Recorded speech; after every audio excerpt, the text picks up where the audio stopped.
بسم اللہ الرحمن الرحیم۔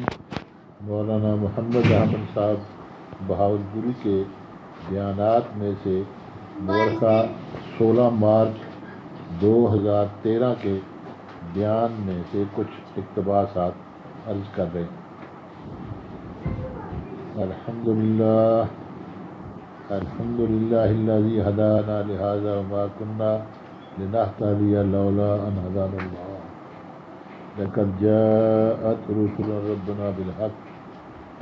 میرے بزرگوں اور دوستوں،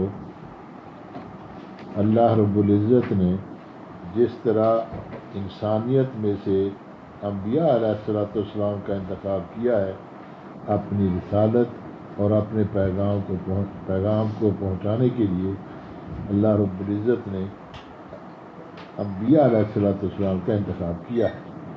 اسی طرح سے اس امت کا بھی ختم نبوت کے بعد اللہ رب العزت نے انتخاب کیا ہے۔ اس لیے اس کو کنتم خیر امت اخرجت للناس، اسی لیے اس امت کو اس ذمہ داری کو ادا کرنے کی ذمہ داری دی گئی تھی۔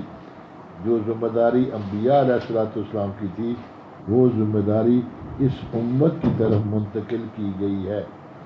یہ وہ ذمہ داری ہے دعوت اللہ، کہ انسان جس طرف دوڑ لگا رہے ان کے رخ کو اللہ کی طرف موڑنا، کہ ان کا تعلق اللہ رب العزت کی ذات سے ہو جائے۔ تعلیمات الہیہ میں 4 بنیادی باتیں ہیں۔ پہلی بات، اس کائنات کا ایک خالق اور مالک ہے۔ وہ مالک ساری کائنات کا ہے، جس میں کسی کا کوئی دخل نہیں۔ ساری کائنات کا نظام اللہ رب العزت کے ہاتھ میں ہے، اس میں کسی کا کوئی دخل نہیں۔ دوسری بات، اطمینان اور عافیت، برکت اور رحمت صرف ان کے لیے ہے جن کا تعلق اللہ رب العزت کی ذات سے ہوگا۔ تیسری بات، اللہ رب العزت سے تعلق کے لیے ایک شرط ہے کہ انسان اپنی فطرتی زندگی پر چلے۔ انسان نہ شیطان کی زندگی اختیار کرے، نہ حیوان کی زندگی اختیار کرے، یہ انسان والی زندگی اختیار کرے۔ چوتھی بات، یہ انسان اگر فطرتی زندگی گزار رہا، اس فطرتی زندگی کی وجہ سے اس فطرتی زندگی کا نام دین ہے۔ اگر یہ انسان فطرتی زندگی پر ہے تو یہ دین پر ہے، ورنہ اس کا نام انسانی زندگی سے نکال دیا جاتا ہے۔ یہاں انسان کو شیطانی اور حیوانی زندگی سے نکالنے کے لیے جو نظام اللہ رب العزت نے رکھا ہے وہ دعوت و تبلیغ کا نظام ہے۔ انسانی زندگی ہے کہ انسان جو انسانی زندگی گزارتا ہے اس دنیا میں، وہ اللہ رب العزت کی ملاقات اور آخرت کی تیاری کے سلسلے میں گزارے۔ شیطان کہتا ہے کہ یہاں مزے کر، آخر میں چاہے جہنم میں جانا پڑے۔ یہ دعوت و تبلیغ بہت بڑا منصب اور مقام ہے۔ یہ انبیاء علیہ السلام کو یا اس امت کو دیا گیا ہے۔ اس میں کچھ ایسی چیزیں رکھی گئی ہیں جو عام زندگی میں نہیں ہیں۔ جس طرح سے انبیاء علیہ السلام کی زندگی پاک اور معصوم اللہ نے رکھی ہے، اور ان کی زندگی کو شیطانی زندگی سے محفوظ رکھا گیا ہے، اس کے لیے کچھ شرائط ہیں۔ اللہ رب العزت نے ہمیں اس کام سے تعلق دیا ہے۔ اللہ نے ان کا نام پرانے نہیں رکھا، اللہ رب العزت ان کا نام سابقون والاولون رکھا ہے۔ یہ 4 ماہ لگائے ہوئے ساتھیوں کا نام رائے گڑھ والوں نے پرانوں کا رکھا ہے۔ یہ پرانوں کا نام رائے گڑھ والوں نے دیا ہے، اللہ رب العزت نے ان کا نام سابقون کو دیا ہے۔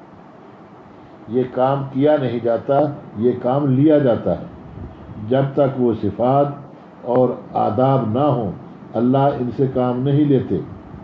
اس کے 2 جز، عبادت کا رخ صرف ایک طرف اللہ سے لینا، اور دعوت کا رخ 2 طرف، اوپر سے لینا اور نیچے انسانوں کو دینا ہے۔ اوپر سے لینے کے لیے کیا ہونا چاہیے؟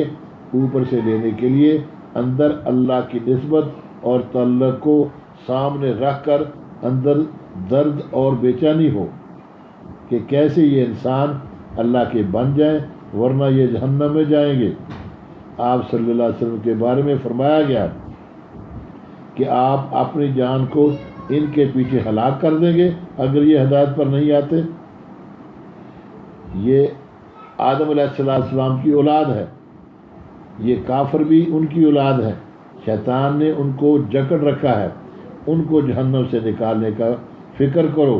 انبیاء علیہ السلام کا سینہ وسیع ہوتا ہے اور ان کے کام کرنے والوں کا سینہ بھی وسیع ہوتا ہے۔ حضرت نوح علیہ السلام 950 سال پتھر اور گالیاں کھائی ہیں۔ حضرت نوح علیہ السلام نے اپنی قوم پر مسلسل محنت کی ہے، مسلسل محنت کرتے رہے، خوشامد کرتے رہے کہ یہ اللہ کی طرف رجوع کر لیں۔ اس لیے اس کے کام کرنے والوں کو اپنا سینہ وسیع رکھنا پڑتا ہے۔ جس کے پاس جا رہے وہ دھکے دیں، گالیاں دیں، لیکن صاحب دعوت سب برداشت کرتا ہے اور پھر بھی ان کی منت کرتا ہے۔ ابو جہل حضور اکرم صلی اللہ علیہ وسلم سے کیا سلوک اور معاملہ کرتا تھا، لیکن آپ صلی اللہ علیہ وسلم ان کی منتیں اور خوشامد کر رہے کہ آگے بڑی عذاب کی وادی ہے، میں اس سے نکالنا چاہتا ہوں، لیکن اس نے سن کر نہیں دی۔ ہٹ دھرم تھا۔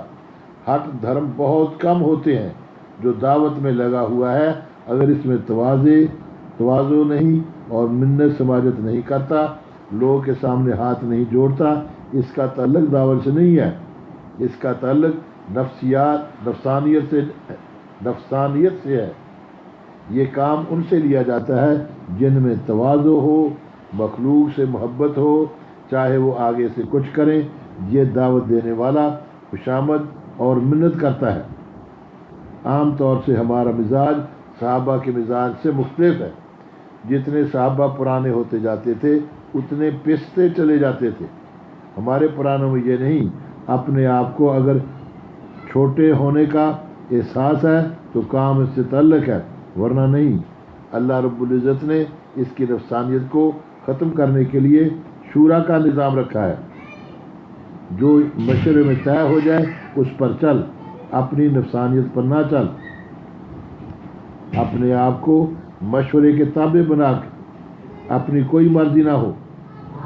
اخلاق اس کو کہتے ہیں کہ مخلوق کے ساتھ صرف اللہ کی رضا کے لیے ایسا جھک کر چلنا کہ اپنی حیثیت ختم ہو جائے۔ خلق الہی کے ساتھ اس طرح معاملہ کرنا کہ اپنی حیثیت ختم ہو جائے۔ انبیاء گالیاں دینے والوں کو دھکے نہیں دیتے تھے، ان کو سینے سے لگاتے تھے اور ان کے لیے دعائیں کرتے تھے۔ ہمیں بھی مخلوق کے سامنے بچھنا پڑے گا۔ اللہ اس سے کام نہیں لیتے جس میں آمریت ہے۔ اس کے لیے کہتے ہیں کہ اپنی زندگی میں سے کچھ وقت فارغ کر کے ہم اللہ کے راستے میں جائیں۔ اللہ کے راستے میں جو ہے کم و بیش اوقات کے لیے فرمائیں، 4 مہینے کے لیے، چلے کے لیے اور کم و بیش اوقات کے لیے۔ جن ساتھیوں نے اپنے ملک میں وقت لگا لیا ہے سال یا اس کا جو قوائف ہیں، وہ باہر کے ملکوں کا بھی ارادہ فرمائیں۔ ساری دنیا پیاسی ہے، سب کے پاس ہم نے جانا ہے، اس کے لیے فرمائیں جتنا ہو سکتا ہے ارادہ ہم کریں، پھر اللہ پاک سے مانگیں۔ اللہ رب العزت مانگنے والوں کو عطا فرماتے ہیں۔ فرمائیں اس کے لیے بھائی۔